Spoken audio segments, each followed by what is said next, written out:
afternoon po, good morning po mga kababayan ng sir. This is Jam, the Filipino channel ng inyong pong lingkod. So today is April 7, 2026.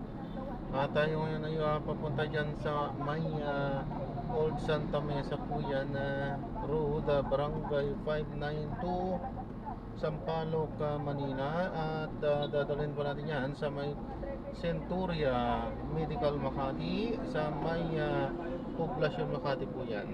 Okay, magbabalik po tayo mamayang konti pag nakuha na po natin sila. Disclaimer lamang po, ang content po natin ay kalsada at hindi ang passenger. Kaya nga naman sakasakali man po na may marinig kayong mga pangalan ng lugar, pangalan ng tao, pangalan ng organizations, government o private man yan, ay wala pong kinalaman ng channel na ito at wala pong pinapatungkulan. Lahat po na pinag-uusapan dito ay pawang dito lamang po yan sa loob at wala pong pinapatungkulan sa labas. Okay po, magbabalik po tayo mamayang konti pag nakuha na po natin sila. Yeah, makinig tayo ng mga nagbabagong balita at talakay na pag tayo papunta doon sa ating pick-up area. 5,000 na fuel subsidy yung galing po sa DOTR, sir? Oo, yung di ba meron pinamigay, yung para sa AIX yun, actually DSWD yun. Oo, AIX, di ba, yung assistance to individuals in crisis situation. Alam ko, meron sila outside the Metro Manila. Dito, kahapon nagsimula para sa probinsya na. Sa awa, sir, sa awa na pag sila nakatanggap. Ganun ba? Pero yun yung problema, sir, yun yung problema. Mali-mali din yung ano nila, yung, iwan ko din doon sa mga nagpa-implement doon sa AIX na yun. Kasi yung inoon na is yung informal sector, like habang-habang driver, tricycle driver, yun yung inuuna nila. Samantala, ito namang tayo, yung mga driver natin na Jeepney, marami traditional sila jeepney. sila yung nagdala ng maraming pasahero. Sila yung nagdala ng mga sila yung nagpasan, sila yung nag-ako ngayon sa mahal ng diesel kasi sila diesel yung ginagamit nila eh. Samantala itong mga informal na natin like habal-habal driver, mga tricycle, yung ginagamit nila is gasoline, hindi po diesel. So hindi masyadong mahal sa kanila. Pero sila yung inuuna doon sa aking program ng DSWD.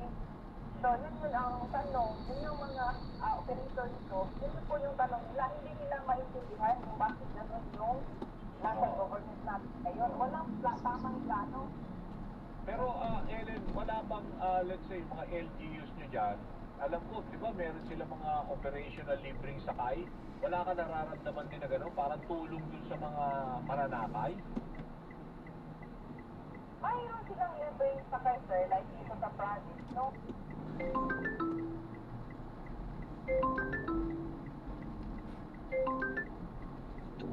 Opo. Wait Dito, lang po, pababa po kami, galing po kami sa... Then po sa Mercury lang po. ay, kaunting lang ano lang po ma'am, baka mahuli po ako dito ma'am. Bawal magantay po dito ma'am eh. Sige po, bababa na po kami. Okay po. Opo. Ng mga 10 oras, magkano na lang na iuwi Yan nila? ang Lalo pa hirap. ngayon, nagtataas na naman ang presyo ng Pagpapaantay, petrolyo. kalsada yung pag-aantayan. Ano po naman Ayun, klase? sir, yung mga iuwi nila siguro nila na nasa 100 to 200 Hindi na na lang. inaantay Yung yung iba naman, naalala sir, yung yung iba, kalagayan. voluntary nga.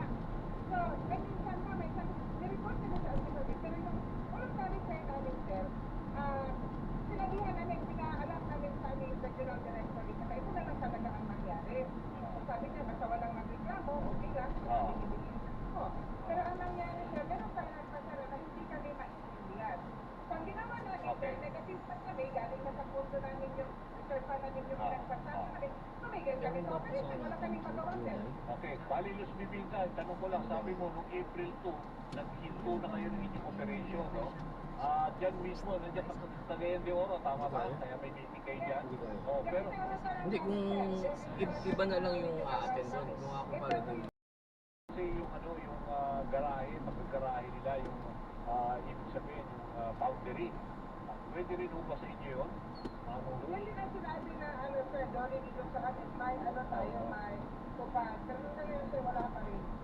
Yun lang, hanggang pangako lang. Hanggang pangako lang talaga yung government natin ngayon. Okay. Kasi yung mga driver na ito, nakikita niyo, ang dami nila, sila ngayon, sir. Kasunod sa operations bukas. Pero pinakita namin sa aming LGU dito na ganito talaga yung operation. Kung hindi sila magbigay ng stabilization support program, talagang wala nang mamamasada talaga. So, Kaya minsan, Hindi, bigyan mo ako ng idea, ano ba yung parang, yung ibig sabihin, proposal nyo, ano itong stabilization support program? Paano ang hinihingi ng tulong at paano ito matutulungan yung, lalo na yung apektado ng mga tsoper? So, ganito yun, sir. Yung proposal namin, 117 pesos pa yung fuel natin. So, sa kada bus unit, sa bus units yun, 750 per day na fuel subsidy. Fuel ang talaga yung binili. Yung mga active na mga bus na bumabiyahe. At saka doon naman sa traditional na yung proposal namin, 300 pesos from the LGU na isang sila daily. So, daily. Yung active na nag-operate. So, yun ang proposal natin. Sabihin mo kay Mayro, may isang lumalaban doon yung marble shop. Tapos kasi may naniningil yun nandun yung pinatira ni engineer doon sa dulo. Drop na natin sila.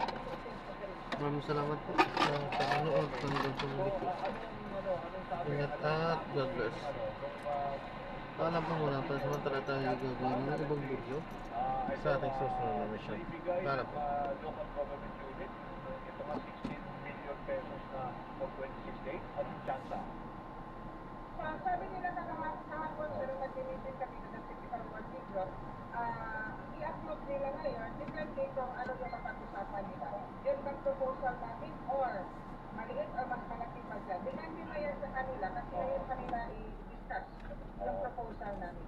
Sana ho, matulungan kayo. Pero ano ho bang extent ng problema? Ibig sabihin, Cagayan de Oro lang pa-confine yan o gaano kalawak sa Mindanao? Hindi. Lahat.